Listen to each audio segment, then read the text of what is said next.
Muy bien, si fuera tan amable de seguir en su Biblia, por favor. Vamos a iniciar con una lectura. Segunda de Corintios, capítulo 3, por favor. Vamos en el versículo 18. Segunda de Corintios 3, 18, vamos a leerlo y posteriormente vamos a hacer una oración pidiendo a Dios la dirección en esta mañana. Por tanto, nosotros todos, mirando a cara descubierta como en un espejo la gloria del Señor, somos transformados de gloria en gloria en la misma imagen, como por el Espíritu del Señor. Oremos. Señor, gracias te damos esta mañana. Estamos aquí ante tu presencia, llenos de gozo, Señor. Hemos tenido un momento especial de alabanza, de adoración. Y verdaderamente, Señor, en medio de tu presencia hay plenitud de gozo. Gracias, Dios, por permitirnos esta mañana estar aquí. Ahora disponemos nuestro corazón, Señor, para escuchar tu palabra, para escuchar tu voz, para escuchar tu mensaje. Ayúdanos a entenderla, Señor, ayúdanos a ponerla por obra también. Pero especialmente hoy yo te pido, Señor, que me ayudes a poderla exponer, Señor, de una manera correcta, de una manera adecuada, tal y cual tú lo has dicho y la has plasmado en tu palabra. Gracias, Señor. En el nombre de tu Hijo amado, Jesucristo. Amén.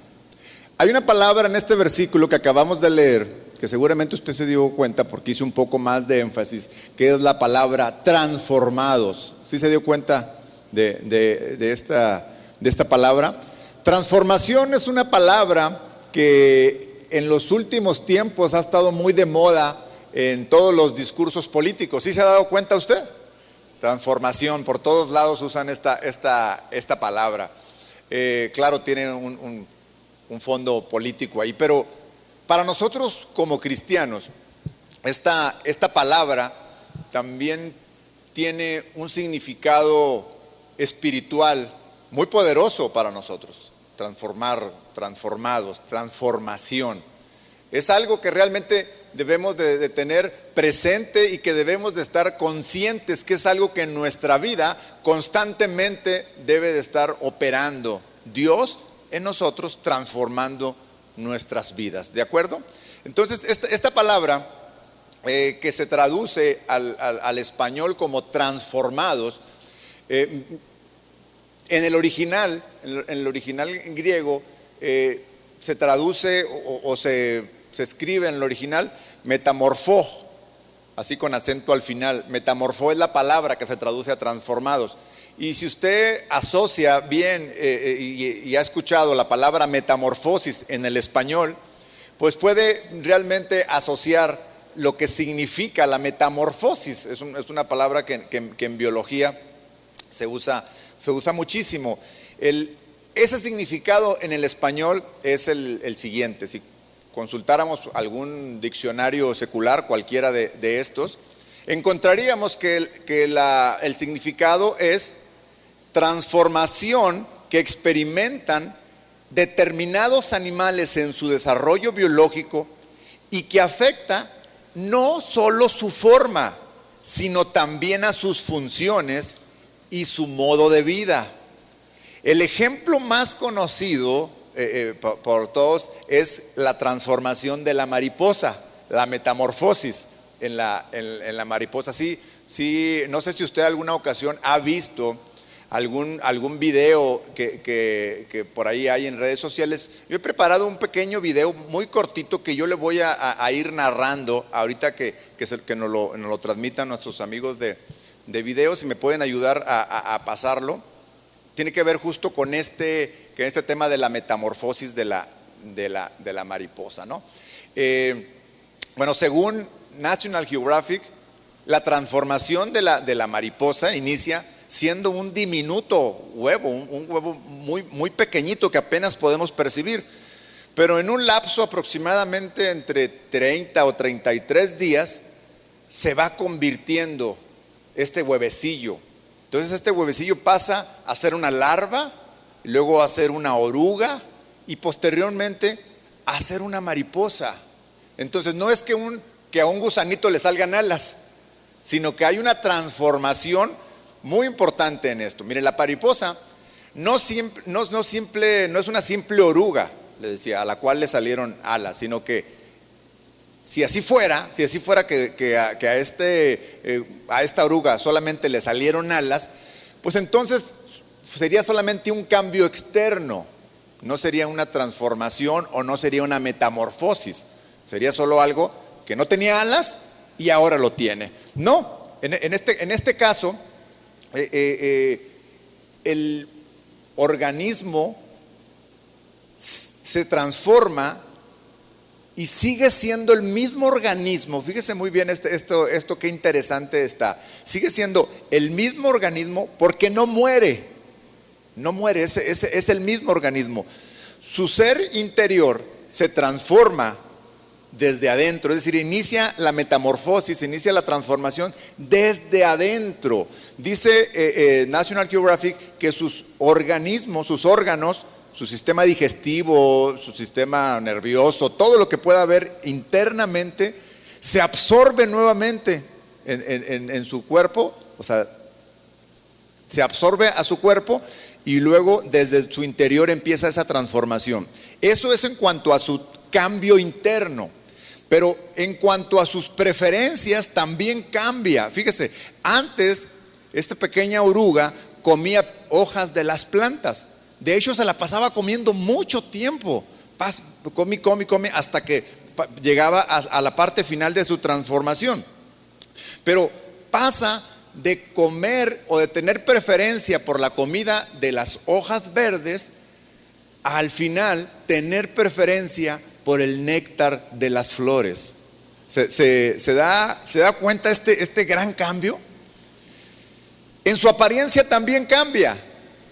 Anteriormente pasa de ser un gusano que se arrastra, que para muchos podría ser una apariencia no muy agradable, un gusano, pero esa apariencia de gusano pasa a ser una mariposa después que tiene bellas alas. ¿Ve qué diferencia hay? O sea, hay una gran diferencia. Pero no solamente eso, sino que también su forma de vivir se transforma. Su forma de vivir en el medio ambiente. Anteriormente se arrastraba en sus patas y ahora vuela con sus alas. No sé si usted se está dando cuenta, pero esta metamorfosis de la mariposa en realidad es una metáfora de la vida del cristiano. Cambió su interior, sus órganos se absorbieron, cambiaron sus preferencias. Ahora prefiere el néctar de las flores y antes comer las hojas de las plantas. Su apariencia antes era un gusano y ahora es una bella mariposa, y su forma de vivir también cambia. Anteriormente se arrastraba y ahora vuela sobre sus alas. Dígame si no es esto un ejemplo maravilloso del poder de Dios en un ser tan pequeño como puede ser un huevecillo, después una larva, una oruga y una mariposa. Y es que Dios en esos pequeños detalles nos enseña, nos da una gran lección de lo que nosotros como cristianos debemos de vivir en nuestro proceso de santificación, de transformación, como lo dice en el versículo que acabamos de leer. Justo este versículo que acabamos de leer, que es 2 Corintios capítulo 3 versículo 18, está en un contexto en donde el apóstol Pablo empieza justamente a enseñar por medio de esta carta a la iglesia que estaba en Corinto, cómo Dios, de una forma también maravillosa, hace una transformación en la forma en cómo se acerca a nosotros, los seres humanos.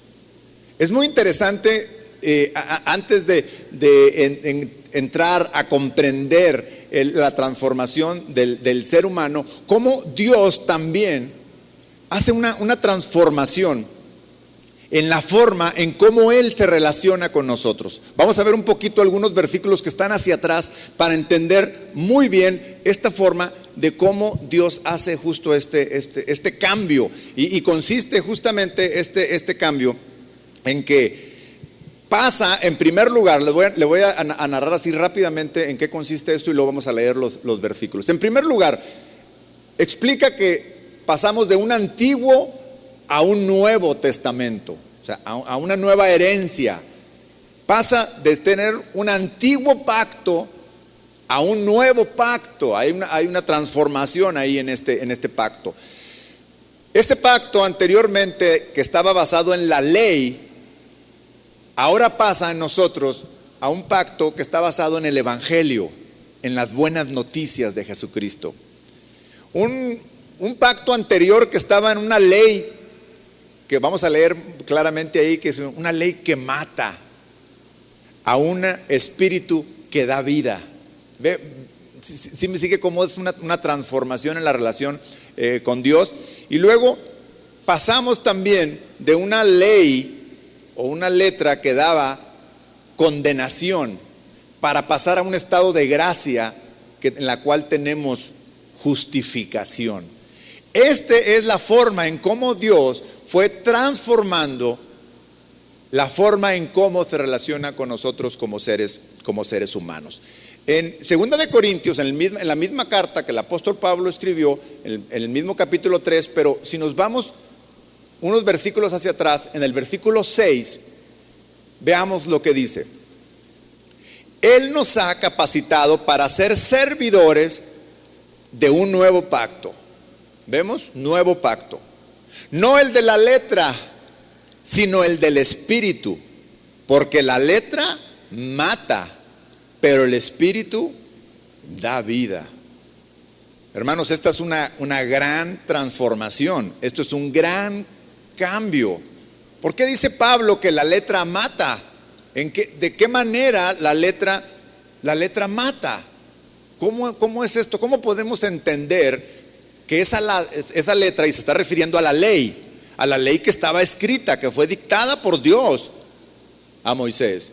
Y el mismo Pablo le escribió a los Gálatas en el capítulo 3, justamente recordándoles, les recordaba esto. Gálatas 3 en el versículo 10, vea lo que dice: todos los que viven por las obras que demanda la ley están bajo maldición. Es decir, anteriormente, antes de que viniera nuestro Señor Jesucristo, todos aquellos que estaban bajo la ley, dice que están bajo maldición. Dice, porque está escrito: maldito sea quien no practique fielmente todo lo que está escrito en el libro de la ley. Le está recordando Pablo, el apóstol Pablo, lo que está escrito en Deuteronomio 27:26. Pero ¿cómo podemos entender que todo aquel que vive bajo esa ley está bajo maldición? Pues claramente porque era imposible que se pudiera cumplir, que alguien pudiera cumplir la ley cabalmente, o sea, al 100%. Automáticamente, entonces, al estar bajo esa ley, en algún momento nos íbamos a ver acusados por ella, nos íbamos a ver que no la estamos cumpliendo, que no es posible. Y entonces, dado eso, Dios ahora nos pone un mejor pacto. El pacto de la letra lo hace a un lado porque ese mata, pero entonces entra al pacto del espíritu que da vida.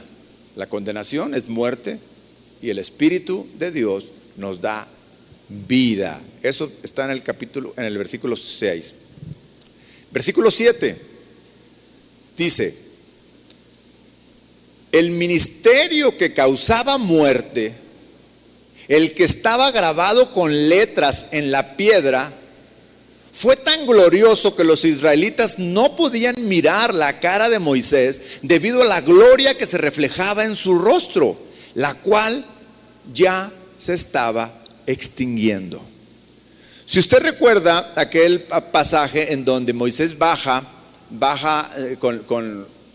de estar en la presencia de Dios, y trae las tablas de la ley. Y algo que había pasado en la vida de Moisés en ese momento era que su rostro resplandecía mucho. O sea, de hecho hasta se tuvo que poner un velo justo para que no encandilara, supongo yo, a todos aquellos que lo veían. Se tapaba. Y en eso los israelitas consideraban que aquello era glorioso. Aunque ellos no habían estado en la presencia de Dios cuando le dictó a Moisés la ley, pues ellos decían, ese momento es maravilloso, es glorioso. Imagínate, Dios mismo hablando con Moisés y diciéndole qué es lo que tenía que poner en la ley. Sin duda, el mismo acto de estar en la presencia de Dios hacía aquello glorioso. Pero había algo que pasaba en Moisés después de que bajó, porque el glorioso no era él, el glorioso era haber estado en la presencia de Dios. Pero conforme bajó de su presencia, dice que poco a poco se iba extinguiendo ese brillo, iba desapareciendo ese brillo poco a poco en el rostro de Moisés. Y eso era realmente una prueba de que ese pacto poco a poco también se iba a ir extinguiendo, que en algún momento iba a cambiar. ¿Cuál era ese momento en el cual iba a cambiar? El momento en que Dios mismo se hiciera hombre y viniera a esta tierra a salvarnos directamente Él en persona. Y ahí estaba algo más y más glorioso. Versículo 8. Pues bien, si aquel ministerio fue así, o sea, glorioso, ¿no será todavía más glorioso el ministerio del Espíritu? Si es glorioso el ministerio que trae condenación, ¿cuánto más glorioso será el ministerio que trae justicia? Justamente el ministerio de Jesús. Mire, las leyes seculares, las leyes al igual que la ley de Dios, pues están ahí justamente para cumplirlas. Y para cuando no se cumpla, hay un juez que dictamina que la estamos violando la ley y que tenemos que pagar por algo. ¿Sí? Esto Pablo mismo se los escribe a los romanos en el capítulo 3, explicándole justamente que la ley no era suficiente, explicándole claramente cuál era el propósito de la ley. Romanos 3, versículo 20, perdóneme. Dice, por tanto, nadie será justificado en presencia de Dios por hacer las obras que exige la ley. Más bien, mediante la ley cobramos conciencia del pecado. Es decir, es la misma ley la que nos muestra la condición en la que nos encontramos. Es por eso que no era suficiente, porque además no iba a ser posible cumplirla. Porque el propósito que tenía esa ley que Dios había dictado era justamente preparar lo que venía más adelante en el nuevo pacto y poner en esa ley que nos viéramos nosotros. Y al vernos en esta ley nos damos cuenta que no es posible. Dice, por tanto, nadie será justificado en presencia de Dios por hacer las obras que exige la ley. Más bien, mediante la ley cobramos conciencia del pecado. Pero ahora, sin la mediación de la ley, se ha manifestado la justicia de Dios, de la que dan testimonio la ley y los profetas. Esta justicia de Dios llega mediante la fe en Jesucristo. ¿Cómo llega la justicia de Dios a nuestra vida? Mediante la fe en Jesucristo. Hermanos, esto es lo que hacemos todos los días que nos reunimos en este lugar para escuchar la palabra de Dios. Que nuestra fe crezca, que cada día más y más podamos nosotros confiar nuestra vida a Dios, estar seguros en Él, porque es esa fe en Jesucristo la que nos va a justificar. Versículo 22 dice, esta justicia de Dios llega mediante la fe en Jesucristo a todos los que creen. ¿Cuántos hay aquí que creen? A ver, amén. A todos los que creen. De hecho, no hay distinción, pues todos han pecado y están privados de la gloria de Dios. Es decir, todos hemos pecado. Todos estamos privados de la ley, privados de la presencia de Dios, tan solo por el hecho de pecar. Pero si estuviéramos en el pacto antiguo, hermanos, si estuviéramos en el pacto anterior, no habría esperanza para nosotros de la vida eterna. No habría, porque es imposible cumplirla. Pero Dios, antes de exigir una transformación en nosotros, Él mismo preparó una transformación en la forma de cómo íbamos a ir relacionándonos con Dios. Versículo 24, pero por su gracia son justificados gratuitamente mediante la redención que Cristo Jesús efectuó. Esta redención fue efectuada justamente por nuestro Señor Jesucristo. Regresemos a 2 Corintios capítulo 3 para seguir viendo el contexto del primer versículo. En el versículo 10 dice, en efecto, en el 10, lo que fue glorioso ya no lo es. Hablando de la ley, hablando de aquel pacto. Lo que fue glorioso ya no lo es, si se le compara con esta excelsa gloria. O sea, ¿en qué medida ya no es gloriosa la ley? Bueno, ya no es gloriosa cuando se le compara con el nuevo pacto que trae muchos mayores beneficios, porque esto no invalida la ley. Simplemente hace que este nuevo pacto sea más glorioso, sea mayor que el anterior. Dice, en efecto, lo que fue glorioso ya no lo es, y si se le compara con esta excelsa gloria. Y si vino con gloria lo que ya se estaba extinguiendo, nuevamente habla del anterior pacto, ¿cuánto mayor será la gloria de lo que permanece? Y esta palabra es clave, permanece. Porque algo de lo cual tenemos que estar completamente seguros es que este nuevo pacto, que esta nueva gloria permanece. Hebreos capítulo 13, versículo 20. Vean lo que dice el escritor a los hebreos, reforzando lo que acabamos de leer en 2 Corintios. Dice, el Dios que da la paz levantó de entre los muertos al gran pastor de las ovejas, a nuestro Señor Jesús, por la sangre ¿de qué? Del nuevo pacto o del pacto eterno. Repita conmigo, pacto eterno. Este es el pacto bajo el cual nosotros estamos en una relación con Dios, en un pacto que Él hizo con nosotros, y es un pacto eterno, permanente, no se mueve. Él está firme en su pacto y demanda que nosotros también nos mantengamos firmes en este pacto. También en Romanos, el mismo apóstol Pablo, en Romanos capítulo 10, en el versículo 4, dice de la siguiente forma: de hecho, Cristo es el fin de la ley. Repita conmigo, Cristo es el fin de la ley. O sea, Cristo es el fin del pacto anterior. No, esto no quiere decir, no nos confundamos, esto no quiere decir que no estamos obligados a cumplir la ley. La ley existe, la ley está. Nosotros tenemos que ir perfeccionando justamente nuestra vida, irnos transformando para poder ir poco a poco cumpliendo esa ley en nuestra transformación. Pero no es que al cumplir la ley alcanzamos la justificación. Ahí está la ley. La ley hay que cumplirla. Cuando dice que Cristo es el fin de la ley, no significa que Cristo canceló la ley. Lo que significa es que empieza un nuevo pacto. Es decir, aquí termina el pacto de la ley y a partir de aquí inicia el nuevo pacto de la gracia, el nuevo pacto de la justificación, el nuevo pacto eterno.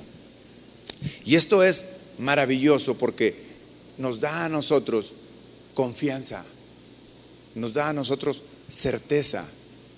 Nuestra fe crece en ese sentido. ¿Por qué? Porque nos da esperanza de que podemos alcanzar la salvación en Cristo Jesús. La ley, por el contrario, nos deprime más, porque cada que fallamos nos sumimos en la culpa, nos sumimos en la desesperación. ¿No le ha pasado a usted que cuando caemos, cuando pecamos, nos ponemos tan tristes, porque el Espíritu nos rederguye, el Espíritu mismo nos habla y fíjese, no es que nos acuse, nos dice, ¿en dónde está nuestra relación? Si nosotros no estuviéramos bajo este pacto de esperanza, este pacto eterno, estuviéramos bajo la ley, viviéramos completamente deprimidos toda la vida. Y estaríamos constantemente esforzándonos por hacer obras que agraden a Dios. Y no hay una obra que agrade a Dios si la intención de esta obra es salvación. Esas obras no le agradan a Dios. La Biblia nos enseña que todas las buenas obras en las que nosotros ahora andamos, pues son justamente porque somos salvos. O sea, es un resultado de la gracia de Dios en nosotros, y no es que hagamos esas obras para alcanzar salvación. Esta es una gran diferencia en la teología bíblica, en nuestra relación con Dios. Esas obras que como cristianos hacemos no implican en nada buscar nuestra salvación, sino por el contrario, porque somos salvos, porque tenemos esa certeza, porque estamos bajo el nuevo pacto de la gracia y de la justificación, es que esas obras son producto de permanecer en este nuevo pacto. Y esto es lo que nos da una mayor gloria que la primera. Por eso los israelitas tenían que estar haciendo sacrificios constantemente, porque no había uno solo que fuera suficiente. Pero ahora, nosotros no hace mucho acabamos de pasar la Semana Santa y aprendimos que un solo sacrificio, uno solo, fue suficiente y para siempre para nosotros. Nuestro Cordero sin mancha se llama Jesús. Amén. Hasta aquí hemos podido ver cómo el apóstol Pablo deja plasmado aquí en esta carta a los Corintios, y hace muchísimo énfasis, no sé si se dieron cuenta, pero fue hasta repetitivo en el decir, nuevo pacto de justificación, de gracia, eterno. El anterior fue glorioso, pero esto es mejor. Entonces ahora llegamos al versículo 18, que fue la lectura con la cual iniciamos. Y en el versículo 18 voy a leerles ahora la versión. Les voy a leer dos versiones porque está muy interesante el ver el cambio entre una y la otra. La nueva versión internacional dice así: así todos nosotros, que con el rostro descubierto reflejamos como en un espejo la gloria del Señor, somos transformados a su semejanza, con más y más gloria, por la acción del Señor, que es el Espíritu. Ahora les voy a leer la versión Nueva Traducción Viviente. Tiene una pequeña variante, espero que la detecten en la primera lectura. Así que todos nosotros, a quienes nos ha sido quitado el velo, podemos ver y reflejar la gloria del Señor. ¿Se acuerda que los israelitas no podían ver a Moisés? Porque solo él lo pudo ver y se tapó. Para nosotros no es así. Podemos ver al Señor, dice, y reflejar su gloria. No con un brillo como el de Moisés por haber estado en la presencia, sino con nuestras acciones, con nuestras actitudes, con nuestro carácter. Dice, ver y reflejar la gloria del Señor. El Señor, quien es el Espíritu, nos hace más y más parecidos a Él a medida que somos transformados. esta versión nos da el sentido, en esta última oración que acabo de leer, dice, a medida que, da el sentido de constantemente, hacia adelante, no para. Es decir, no es que ya haya habido en nosotros la transformación completa, sino que es a medida que, de hecho anteriormente dice, nos hace más y más. Más y más que parecidos a Él. Este es el propósito de Dios en la transformación para cada uno de nosotros. El que cada día más y más podamos parecernos a Él. ¿Por qué le interesa a Dios que nosotros nos parezcamos a Él? ¿Por qué ese interés en que más y más? Porque justamente en la primera parte del versículo dice que nosotros lo reflejamos, lo mostramos. Somos nosotros los principales portadores de la gloria de Dios. ¿Hacia quiénes? Hacia quienes no lo conocen, hacia aquellos que no conocen a Dios.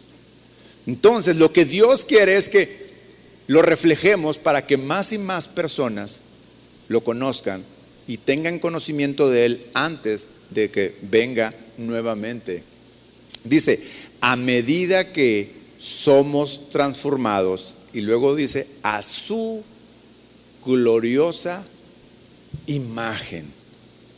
O sea, que nosotros podemos de alguna forma mostrarle a todo mundo que tenemos un Dios glorioso, que tenemos un Dios magnífico. Nuestra relación con Dios, fíjense hermanos, nuestra relación con Dios no es solo para tenerla para nosotros, solo para recibir nosotros bendición, para que todo lo que recibimos de parte de Dios se quede con nosotros. No, es para compartirla, es para reflejarla, es para mostrarla a más y más personas que de alguna forma no lo conocen todavía, pero es el propósito de Dios que lo podamos reflejar a Él. Antes de salir de esta carta de Segunda de Corintios, hagamos un pequeño resumen de todo lo que vimos acá. Primero, vimos que fue transformada un pacto de letra que mata hacia un pacto en espíritu que da vida. La ley que causaba muerte era gloriosa en su momento, pero así como el resplandor de la cara de Moisés se extinguía poco a poco, este ministerio de la ley también se extinguiría poco a poco. La transformación de la condenación hacia la justicia. La transformación que tiene una mayor gloria que la primera es justamente la de la gracia de Jesús, y una transformación que impacta directamente en el corazón del hombre. Y es así como llegamos justamente al título de la conferencia de hoy: la transformación de un corazón. De eso se trata el cristianismo, que todos los que venimos a la presencia de Dios, al conocimiento de Dios, seamos transformados desde el primer día. Hay muchas personas que rechazan el cristianismo, muchas personas, y yo creo que es porque el cristianismo no es para todos. ¿En qué sentido no es para todos? O sea, el cristianismo obviamente está a disposición de todos, porque la Biblia dice que Cristo murió para que todo aquel que en Él crea no se pierda, mas tenga la vida eterna. ¿Está de acuerdo? O sea, está a disposición de todos. Todos pueden alcanzarlo, todos pueden acceder a Él, pero no es para todos en el sentido de que solo es para aquellos que realmente quieren cambiar su vida, de que es para aquellos que están dispuestos a ser transformados.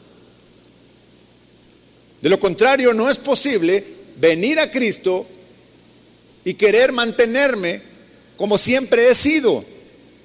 No tiene sentido. ¿Para qué sería esto? A la mayoría de las personas no les interesa cambiar su forma de vida.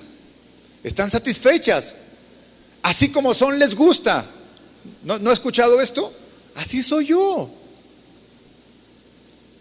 Aunque esto, así soy yo, represente peligro para sus vidas, aunque esto represente peligro para su relación con las personas que ama. ¿Cuántas veces hay matrimonios? Hablaba el pastor Toño hace un momento de un matrimonio que está cumpliendo 34 años. Gloria a Dios. Pero no es fácil. No es fácil llegar a esto. Cada vez son más y más los matrimonios, en este caso, que duran muy poco. Y también, fíjese, cada vez son más y más que matrimonios que han durado mucho tiempo, 28 años, 30 años, de la nada, de un día para otro, tenemos que separarnos porque creo que no somos compatibles. Creo que somos diferentes. Wow, ¿cómo? Después de 28 años, de 30 años, llegar a la conclusión de que somos diferentes, de que tenemos objetivos diferentes. ¿Qué pasó en 28 años? ¿Qué pasó en esos 30 años o los que sean? ¿Qué pasó? Una resistencia constante a querer cambiar para Dios en primer lugar. Deje usted querer cambiar para la otra persona, cambiar para agradar a la persona. O sea, eso es secundario, porque cuando nosotros estamos dispuestos a buscar la gloria de Dios y estamos dispuestos a ser transformados, es entonces cuando vamos a reflejar la gloria de Dios. Es cuando la otra persona va a ver la gloria de Dios. Pero si siempre hay esa resistencia a la transformación de Dios en nuestra vida, el cristianismo no es para esa persona. Porque el cristianismo consiste en ceder a Dios nuestra vida para que sea transformada por Él. El cristianismo es solo para aquellas personas que estén dispuestas. ¿Cuántos de aquí están dispuestos a ser transformados por la palabra de Dios? Si no, no hubiera madrugado el día de hoy. No tendría caso, ¿no? No tendría caso haberse levantado hoy, no sé, algunos se levantaron a las 5 de la mañana para bañarse, cambiarse, desayunar algo y venirse y estar aquí a las 8. ¿Sí? ¿Qué sentido tiene hacer todo eso y venir y estar acá y escuchar si no estamos dispuestos a cederle a Dios el control para que nos transforme? No tiene ningún sentido. Sería religiosidad solamente. Ahora, algunos cristianos también bien intencionados, creo que bien intencionados, bien intencionados pero equivocados, déjenme lo que les voy a decir, viendo que el mundo se resiste a cambiar, pero sabe que el mundo necesita a Dios, saben que en el mundo necesita ser salvo. Entonces empiezan a ofrecer un evangelio en donde no es necesario cambiar. Y empiezan a ofrecer: ven a Cristo, Él te acepta tal y como tú eres. ¿Ha escuchado esto? Ven a Cristo, Él te acepta tal y como tú eres. Déjeme le digo que es una verdad a medias esta. Esto es porque sí tiene algo de verdad, pero no está completa esta verdad. La verdad completa es que Cristo nos recibe tal y como somos. No hay pecado más grande que Dios no nos pueda perdonar. Y nos recibe con el pecado tan grande que tengamos, no importa cuál sea pero de algo podemos estar seguros, que lo primero que Dios tiene en mente cuando llegamos ante su presencia y que lo recibimos es que nos va a transformar, nos va a cambiar. Entonces, si nosotros ofrecemos un evangelio en donde no es necesario cambiar, se va a decepcionar la persona cuando venga y diga: oye, tú me dijiste que no necesitaba cambiar, que así como soy me acepta. Claro, así te acepta, así te recibe, pero te va a cambiar, te va a transformar. De hecho, algunas de las condiciones para recibir la vida de Dios son reconocer y aceptar nuestra condición de perdición. Por eso estaba la ley, para ver nuestra condición. Reconocer y aceptar que necesitamos un Salvador. Y reconocer y aceptar que Jesús es ese Salvador. Y reconocer y aceptar que necesitamos ser transformados. Eso es a lo que la Biblia llama santificación. Poco a poco somos santificados, decía el versículo que leímos, de gloria en gloria, más y más pareciéndonos a Él. Esto es el cristianismo, hermanos, y es glorioso. Realmente es glorioso vivir una vida en Cristo así, sabiendo que no me condena, sabiendo que me recibe como soy y sabiendo que Él me puede transformar en una mejor versión de mí. Porque muchos creen que ser cristiano se limita a recibir a Jesús como el Señor y Salvador. Sí, haz esta oración conmigo y hacemos la oración y muy bien, felicidades, ya recibiste a Cristo, vente, ahora vamos a la iglesia. Hermanos, ese es el primer paso. El verdadero mensaje del Evangelio es transformación. ¿Cuáles fueron las primeras palabras de nuestro Señor Jesucristo cuando empezó a difundir el Evangelio?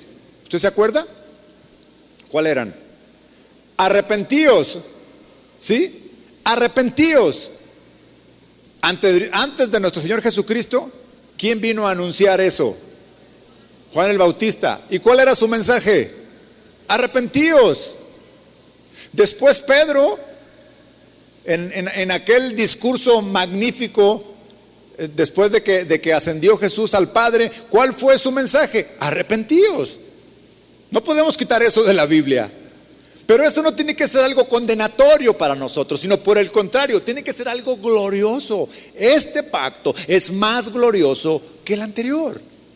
Y es el pacto bajo el cual nosotros estamos. En este proceso, Jesús nos hará cambiar.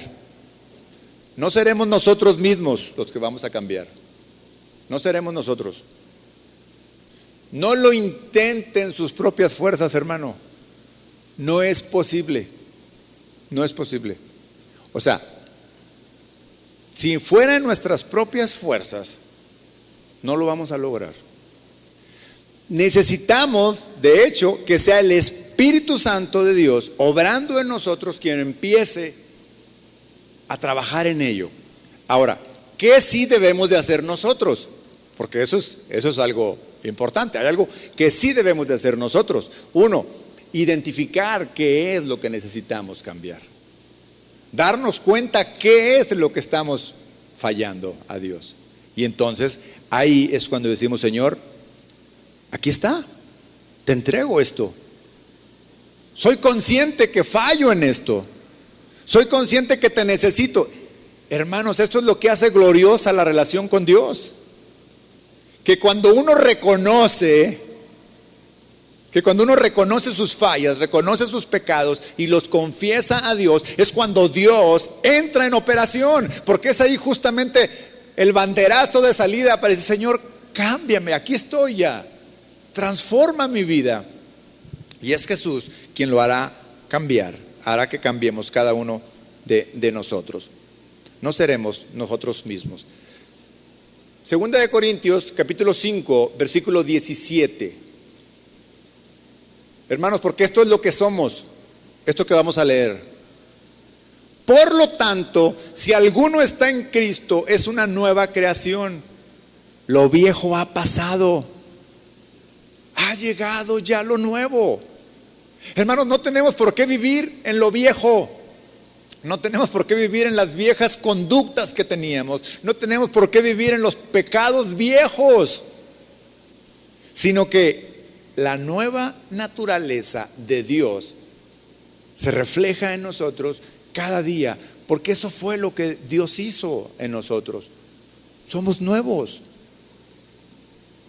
Somos nuevos, somos renovados.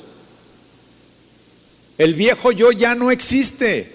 Y ahora hay una nueva criatura, una nueva creación. Efesios capítulo 4, versículo 22. Con respecto a la vida que antes llevaban, o sea, ve cómo el apóstol Pablo, al estar compartiendo con la iglesia de Éfeso, le está diciendo, antes éramos otras personas.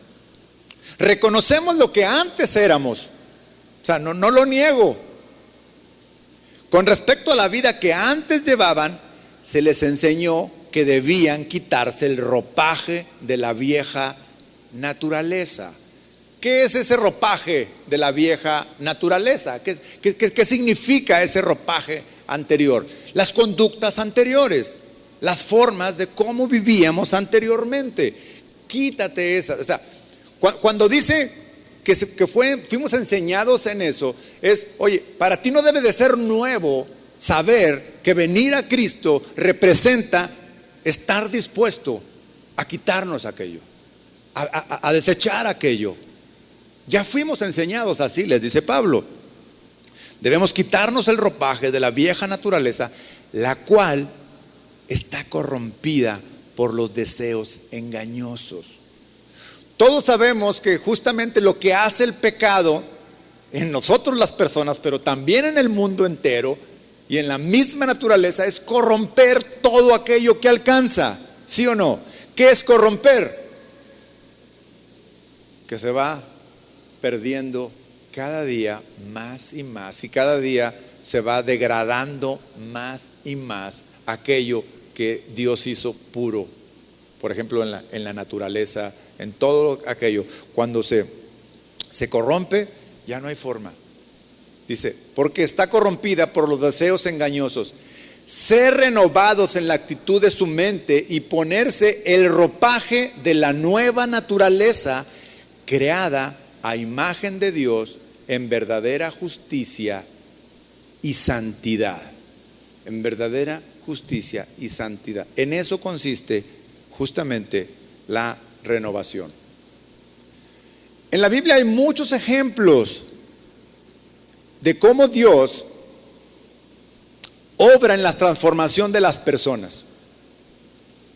Esto para que nosotros, si hay algo, déjame le platico algo que impedía que yo le entregara mi vida a Cristo, era una ignorancia, por supuesto. Algo que impedía que yo le entregara, era que yo pensaba que no podía alcanzar perdón de Dios. Y el sentirme tan culpable así, el sentirme culpable de tan feos pecados, hacía que le diera la espalda a Dios y hacía que no quisiera estar delante de Él, y mejor me alejaba. Decía, no puede ser, o sea, yo no puedo ser alcanzado por Dios. Pero la Biblia está llena de ejemplos de personas que Dios transforma en nuevas criaturas. Quiero iniciar justamente con la transformación. Le voy a dar 3 ejemplos solamente rápidos. Con la transformación de un rey pagano,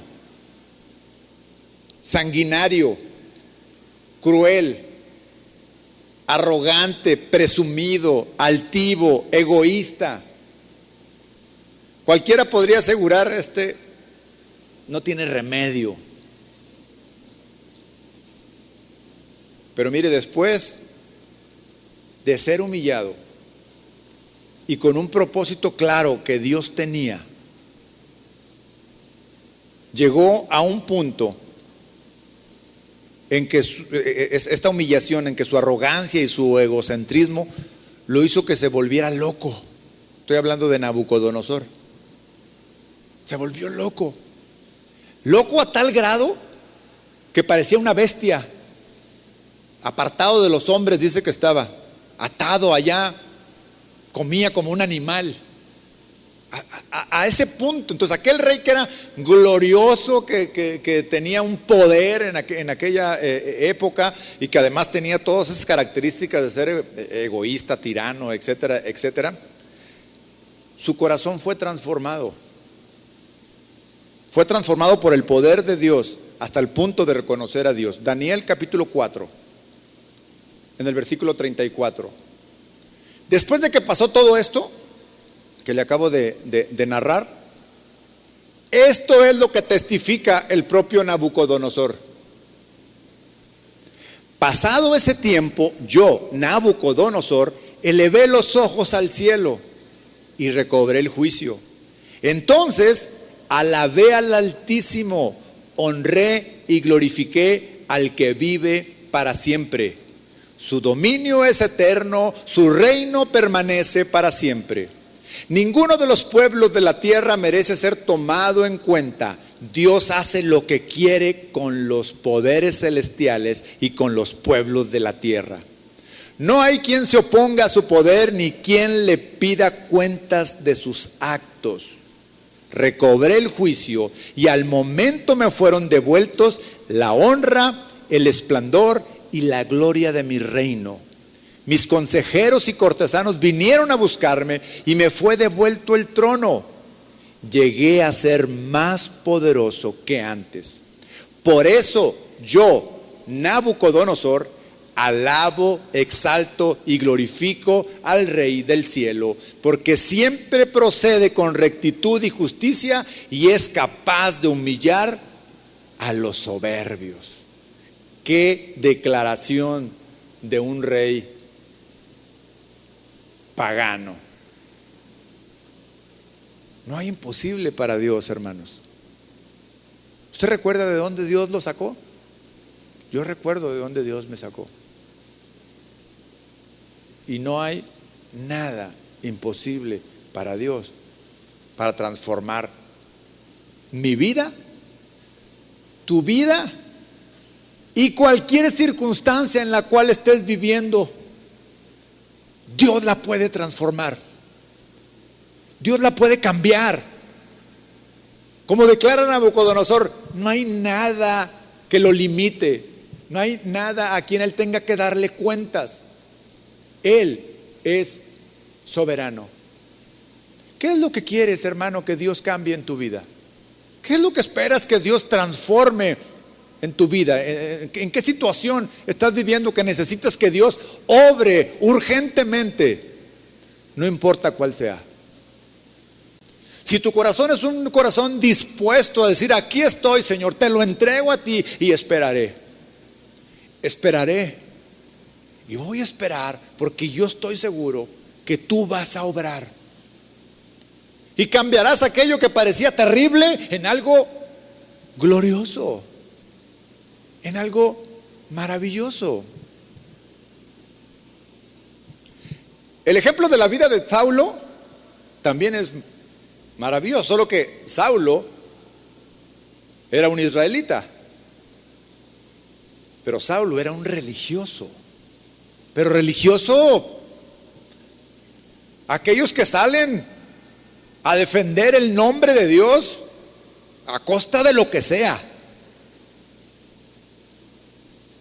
Saulo estaba seguro que conocía a Dios, tan seguro estaba que pensaba que todo lo que él hacía para atacar a los cristianos era agradable a Dios. Imagínense, él perseguía a los cristianos. Su seguridad la basaba en que era descendiente de Israel, en que era un fariseo educado por los mejores rabinos. O sea, tenía la mejor educación religiosa. Y él eso lo hacía seguro. Hermanos, hay veces que eso nos pasa a nosotros. Conocemos tanto la Biblia, pero mucho conocimiento, pero cantidad de lectura y lo tenemos todo aquí, pero no aquí. Es necesario que toda esa palabra, que todo eso que conocemos y que sabemos esté aquí, no acá. Porque si está acá, vamos a hacer locuras como las que estaba haciendo Pablo. Persiguió a la iglesia, a quienes consideraba como herejes peligrosos. Los arrestó y encarceló, e incluso estuvo presente cuando Esteban fue apedreado. Hechos capítulo 9. En el versículo 1 dice: mientras tanto, Saulo, respirando aún amenazas de muerte contra los discípulos del Señor, se presentó al sumo sacerdote y le pidió cartas de extradición para la sinagoga de Damasco. Tenía la intención de encontrar y llevarse presos a Jerusalén a todos los que pertenecieran al camino, es decir, a Jesús, que sean cristianos, fueran hombres o fueran mujeres, o sea, no importa. Mi religiosidad me lleva a esos extremos. Bueno, todos sabemos la historia. Saulo tuvo un encuentro con Jesús. Bueno, mejor dicho, Jesús lo topó de frente, le puso un alto. Hay veces que Dios nos va a someter a esos disciplinas de ponernos un alto. Saulo cayó al piso, dice, y al instante perdió la vista. Perdió la vista. No le quedó aquel hombre fuerte, valiente, que iba muy envalentonado a levantar hombres y mujeres que estuvieran siguiendo a Cristo para llevarlos a la cárcel. De repente está ahí postrado, ciego. ¿Sabe lo que es perder la vista? Cuando nosotros que estamos acostumbrados a ver, nos parece tan normal ver, pero las personas que pierden su vista se incapacitan para muchas cosas. No pueden llevar a cabo muchas tareas hasta que ellos se van de alguna forma tomando otras habilidades de cómo conducirse y de cómo vivir. Pero al instante Pablo dependía de su vista y le fue quitada, ya no podía ver más. Pero mire, el Señor Jesús le da instrucciones a Pablo de que llegue a cierto lugar en donde va a esperar que un hombre llamado Ananías vaya a imponer sus manos. Y mire de qué tamaño era el peligro que causaba Pablo, que cuando el Señor le dice a Ananías: ve a este lugar porque vas a ir a imponerle las manos a uno que se llama Saulo, Ananías le responde, versículo 13: entonces Ananías respondió: Señor, he oído hablar mucho de ese hombre y de todo el mal que ha causado a tus santos en Jerusalén. Y ahora lo tenemos aquí, autorizado por los jefes de los sacerdotes para llevarse presos a todos los que invocan tu nombre. Ve, insistió el Señor, porque ese hombre es mi instrumento escogido para dar a conocer mi nombre tanto a las naciones y a sus reyes como al pueblo de Israel. Yo le mostraré cuánto tendrá que padecer por mi nombre. Miren, hermanos, cuando Dios tiene un propósito, Él lo va a cumplir, aunque nosotros no le opongamos con nuestras actitudes. En algún momento Él nos va a tirar, nos va a dejar ciegos, con la intención de recapacitar, con la intención de que cuando volvamos a abrir los ojos lo veamos. Y es entonces cuando vamos a actuar en su voluntad, cuando entonces vamos a actuar en su propósito. Claramente el Señor le dice a Ananías: ve, le insistió el Señor, porque ese hombre es mi instrumento escogido para dar a conocer mi nombre tanto a las naciones y a sus reyes como al pueblo de Israel. Hermano, así como Dios tuvo un propósito para Saulo, también lo tiene para ti y para mí, para usted, para todos. Dios tiene un propósito, pero muchas veces con nuestras actitudes religiosas impedimos que ese propósito se lleve a cabo adelante. ¿Por qué? Porque estamos impidiendo que haya una transformación en nuestra vida. Pablo fue transformado de inmediato. En cuanto Pablo recobró la vista, no lo dudó nada. Es decir, no entró en un proceso de convencimiento. ¿Y será verdad esto? Pero si yo perseguía a los cristianos y ahora voy a predicar del evangelio, ¿cómo? No, en su mente no entró eso. Fue una transformación de Pablo de inmediato. En cuanto recobró su vista, él fue rápidamente a predicar el Evangelio. Dios tiene planes para ti, para mí. Y lo único que impide que eso se lleven a cabo, no porque Él no tenga el poder para hacerlo, lo que impide es que nosotros ponemos resistencia a ser transformados. Finalmente, un hombre humilde, un pescador, con una debilidad de carácter, Pedro, todos sabemos, él fue transformado.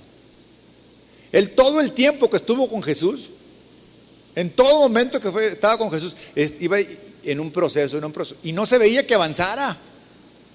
No se veía que avanzara. Usted puede contar todas las veces que el Señor reprendió a Pedro. Muchas veces. Una ocasión le dijo: Satanás, quítate de mí. Uy, está tremendo eso, ¿no? Parecía que no aprendía. Parecía. Otra ocasión le dijo: oye, hombre de poca fe. En otra ocasión, cuando Pedro le cortó la oreja a aquel guardia que fue a apresarlo, también le dijo: guarda tu espada. En otra ocasión le dijo: ¿no puedes orar conmigo 1 hora? Y tantas cosas a las cuales Pedro fue reprendido. Pero Pedro fue transformado. Aquel hombre que le dijo que tenía poca fe el Señor Jesús, después andaba haciendo milagros en el nombre de Jesús. ¿Cómo? ¿Sí? Con esa fe, en esa transformación. Aquel hombre que negó a Jesús 3 veces previo a su crucifixión, ahora está frente a una multitud predicando el Evangelio y se convierten 3,000 personas.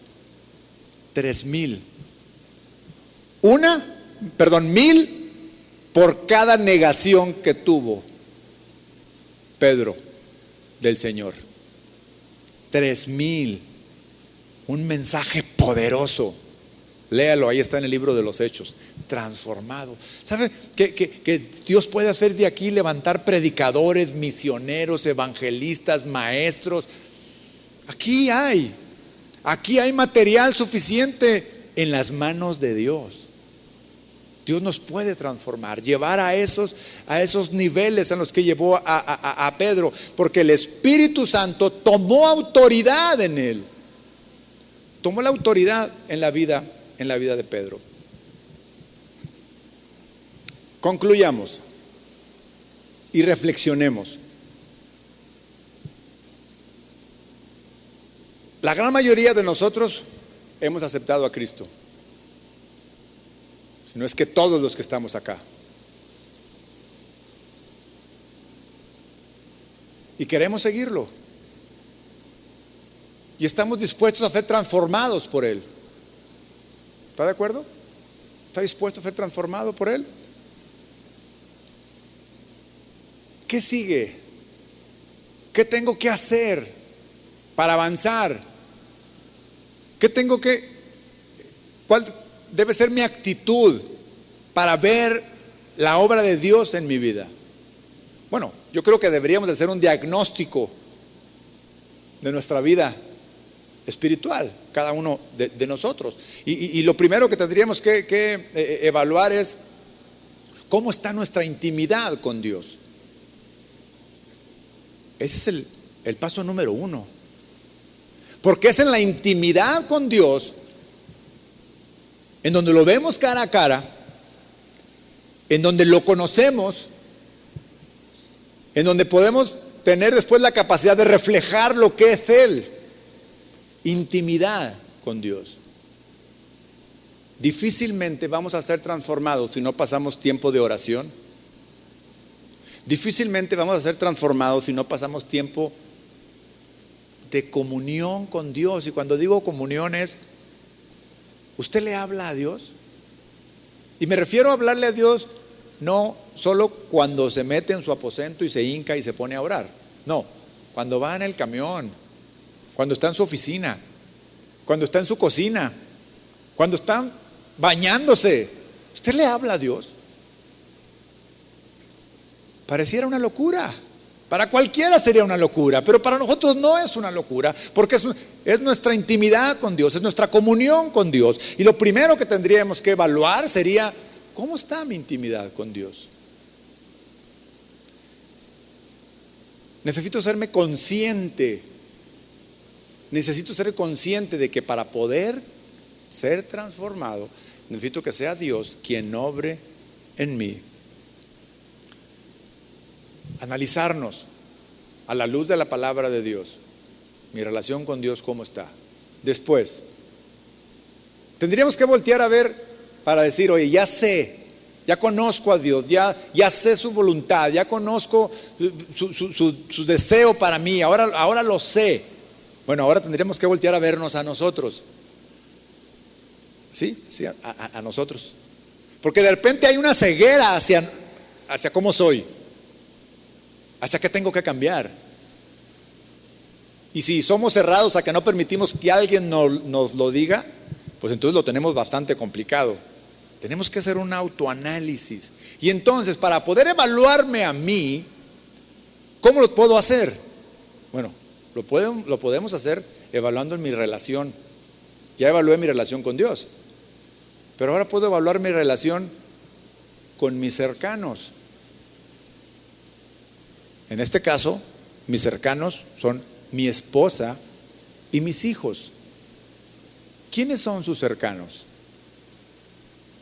Si es casado, su esposa. Si tiene hijos, también sus hijos. Sus padres. Si no es casado, sus padres. Sus empleados. ¿Qué tal sus empleados? ¿Quién tiene trabajadores? ¿Cómo es la relación? ¿Cómo está esto? Y voy a hablar en primera persona. ¿Qué valor le doy a mi esposa? Hombres casados, levanten su mano, hombres casados.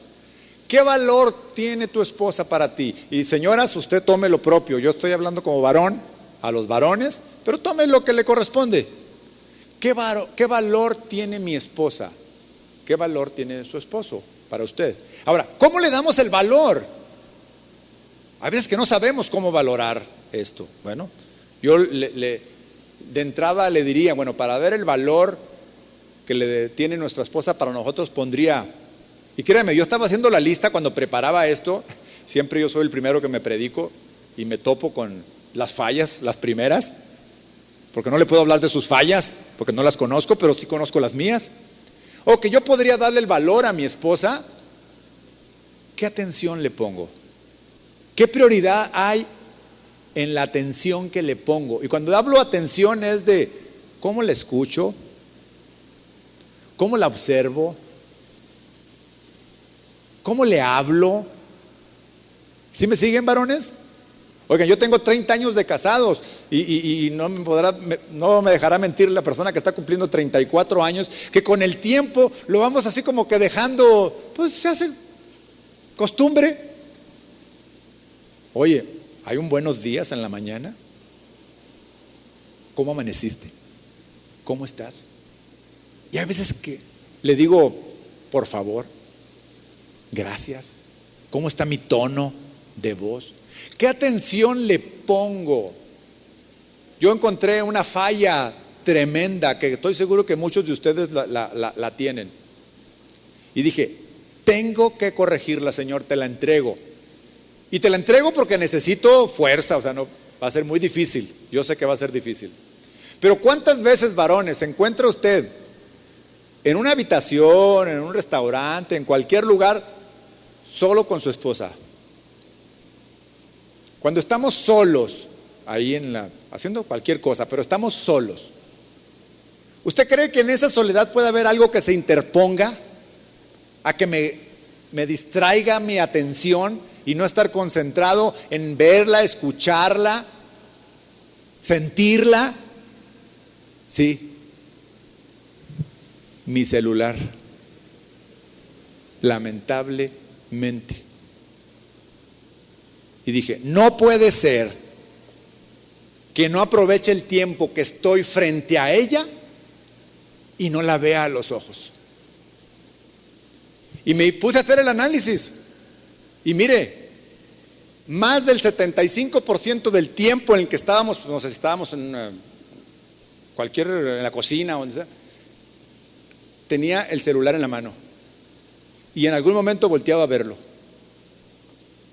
Así como clavo mi atención buscando y contesto de inmediato si entra un mensaje, así como pongo especial atención a eso, ¿lo hago con mi esposa?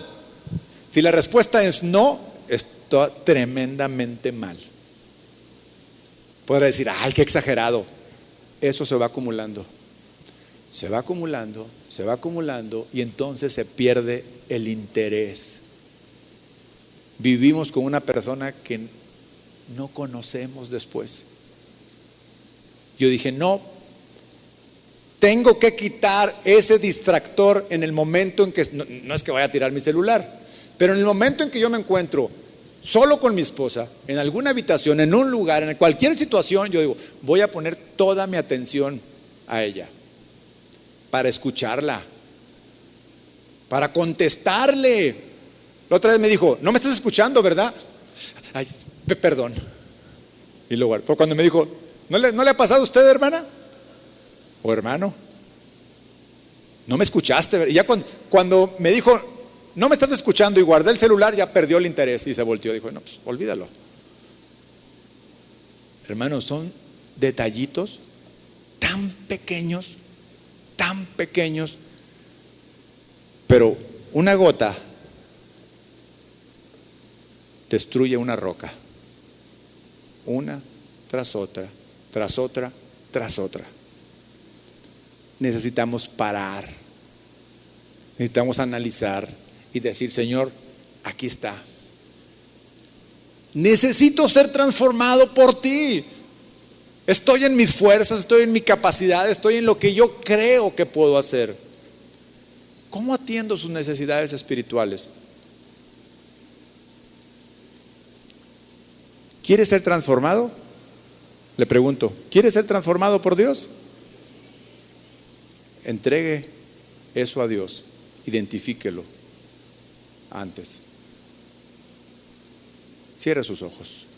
Vamos a orar. Gracias, Señor. Qué bueno eres, Padre. Esta palabra que podría ser dura, en realidad es gloriosa. En realidad es maravillosa tu palabra. No hay nada, Señor, que para ti sea imposible. Lo reconozco, Padre. Aquí estoy, Señor. Aquí estamos todos nosotros buscando cada día, Padre, en primer lugar, agradarte a ti. En primer lugar, Señor,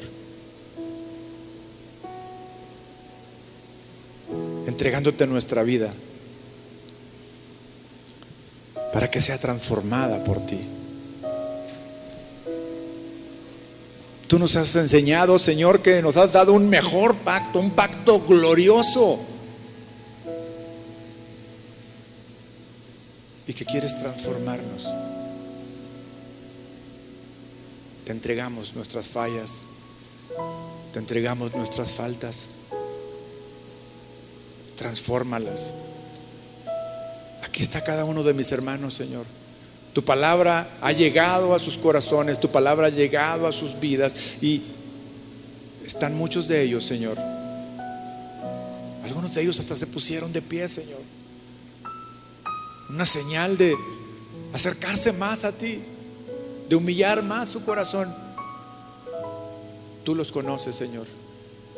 Tú los conoces. Transfórmalos, Padre, en tu glorioso nombre, Jesús.